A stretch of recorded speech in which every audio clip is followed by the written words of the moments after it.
Hi, I'm Taylor Bento, the owner and creator of Bags by Bento. I am a crochet designer. I own a crochet business, and today I'll be talking about how I started my crochet business. So if you are an aspiring crochet business owner, stick around.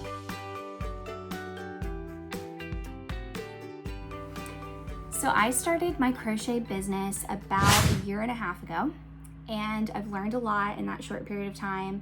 I have a master's degree in business, and I was so excited to dive into the business aspect of it. And what I didn't realize was how much I was going to learn along the way about the crochet community and being a crochet designer in general.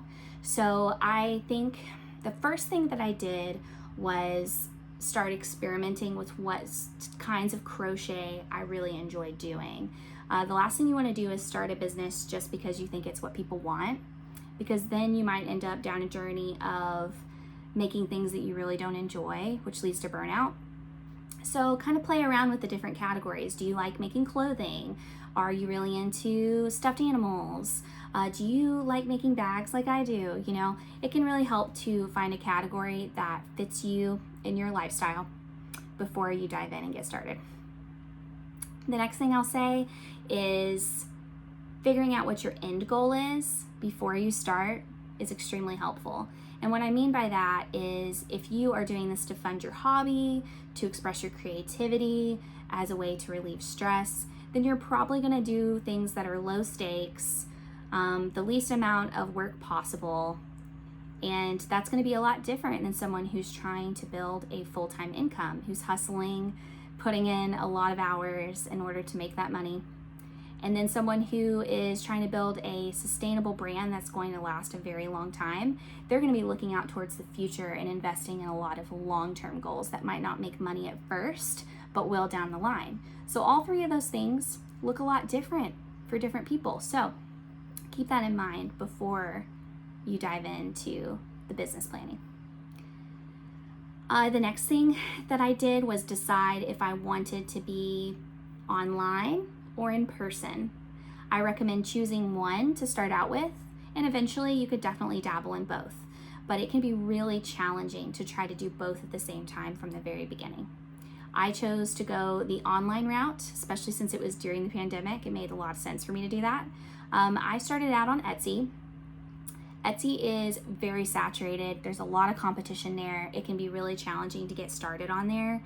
So I recommend to people to only use Etsy if you plan on marketing the hell out of your product, because you're going to have to bring a lot of the traffic to your Etsy page yourself in the beginning. Now, once Etsy gets a feel for your page, knows what it's about, then they'll start showing it more in their search results. There's a lot that you have to do with Etsy with keywords and listing titles and things like that. So just keep that in mind. There's another option for people that want to sell online that don't necessarily want as much of the work, and I think people forget about it all the time. It's called Depop, and for handmade items, it can be a great spot to sell finished things. If you're not wanting to do made to order, check out Depop. It's a really easy entry point. There's not a lot of work that goes into setting one up. Now, if you're wanting to do in-person stuff, I recommend trying to get involved in a community art center, something along those lines that lets you know what markets and consignment opportunities are available in your city. I think that not all markets are created equally. So what you want to look for is a market that advertises well, that has a good track record. If they have reviews, awesome. If they don't, then, you know, sometimes you can get into a sticky situation where you sign up to be part of a market and they don't advertise it at all, and you're responsible for bringing everyone there, and that can be a real bummer. So just keep that in mind. Consignment's a great option as well if you can team up with a local boutique or shop and have them sell your items for you. You could also sell direct on social media, which is a great idea. A lot of people are doing that these days on Facebook and Instagram. So these are just ideas. I started out on Etsy, quickly learned that it was going to be a lot of work to bring people to my page, and I shifted to my own website, because if I'm going to bring all that traffic there myself, it might as well be my own website. So I chose to go with a Squarespace site. I thought it was really easy to use. I was able to build a website in a couple of months just because I was still figuring out what my brand and my identity was and what I wanted it to look like. But if you want a website with cheap fees and easy to use, Squarespace is a good option. I've also heard great things about Shopify. WordPress can be a little bit more challenging to figure out, and it's also one of the more expensive options. So that's a long-term investment. If you're looking to invest in a long-term sustainable brand, WordPress might be right for you.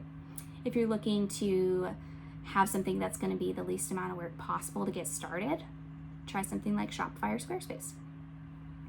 After I started promoting my website online, I started on Pinterest. I think Pinterest is a great place to start as a crochet business. It's kind of made for craft businesses. I started out doing tutorials and then at the same time promoting my products, and it worked out really well for me. I was able to build quite a bit of audience followers on Pinterest, and it helped bring traffic to my Etsy and my website. So Pinterest can be a great option for marketing your new business. Now, if you're going the in-person route, then it's going to be a lot more word of mouth, spreading the word to everyone you know and making sure you get as many people to your event as possible. After I did Pinterest, I shifted my attention to Instagram, which is might be where a lot of you have found me. I started doing a lot of reels and building a community of people that we're all interested in similar things, the crochet community, and it has been so much fun, and I have enjoyed every minute of it. It hasn't felt like a chore. So that's another thing to think about. Which social media apps do you enjoy the most? If you hate Facebook, then don't put all of your time and effort into Facebook. If you hate TikTok, don't put all your time and effort into TikTok. If you hate Instagram, same thing. So I knew that I really like Instagram, I really like Pinterest. So those are the two that I went with. It made a lot of sense for my business. So just keep that in mind whenever you are prioritizing how you're going to market your new business. Now, in my state, legally, you're allowed to make up to $3,000, and it's considered a hobby business, which you don't have to pay taxes on, business taxes. You do have to pay personal taxes on your personal tax return. But I didn't need a business license or anything until I met that threshold. So my first year, I started halfway through the year, so I was just under that 3,000 mark. So I didn't have to do anything during my first fiscal year of business. Now, this year, I've definitely had to do some legal stuff. So when you get to that point of your new business, it's not as overwhelming and hard as most people think it is. It is different depending on your state. So what I would do, and this is really helpful, is reach out to your local county clerk or state secretary of state office and ask questions about what your state requires for a small business, and make sure you let them know like how much money you make, because it will change based on that threshold. So keep that in mind. You probably don't need anything to get started. You will want to keep track of finances. I personally use QuickBooks. It's super easy.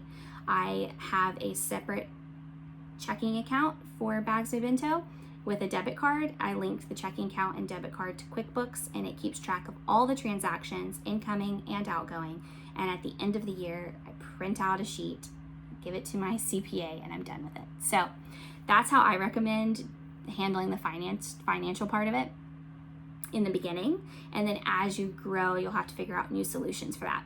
But I definitely think that holds people back. They think they have to have a lot of special licensing, and they have to do a lot of steps in order to even start. And a lot of times in most states, you can start right away without having to file anything.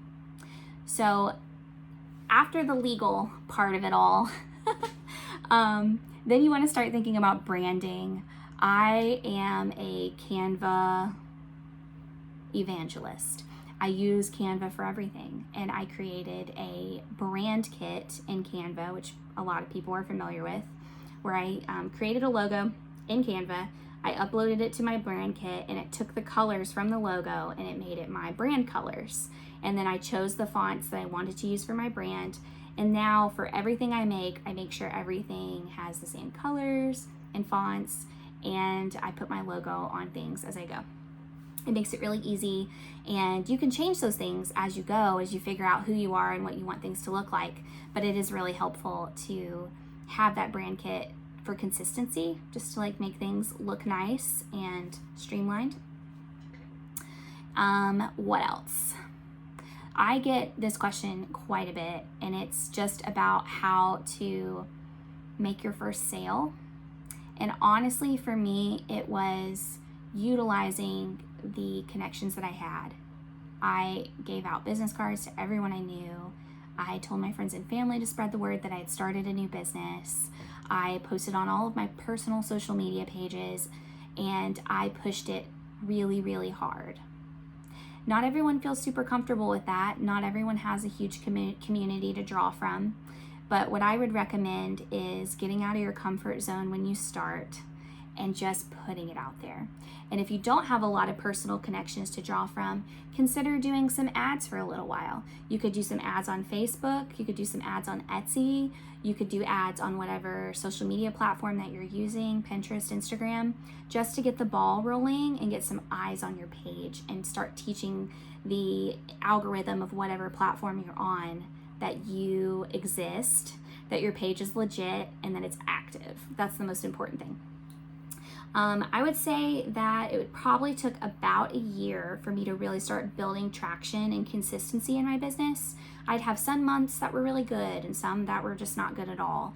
It was really up and down. And once I hit the year mark, I started to see a steady climb and a lot more consistency. And that was with a lot of hard work and consistency on my part of continuing to do things on a schedule and making stuff happen. Things don't just happen, you have to make them happen. So that is my short version, even though this is probably really long. That's the short version of how I started my crochet business and the techniques that I use to get where I am today. I hope this is super helpful for you. If you have questions, please put them in the comments. Like and subscribe for future tutorials. If you crochet, check out my channel for different crochet projects and free patterns. I would love to connect with you on Instagram, or you can email me at bagsbybento@gmail.com. I always like hearing from you guys, and I wish you all the best with your crochet business. Please let me know how I can support you. You guys are the best. See you next time.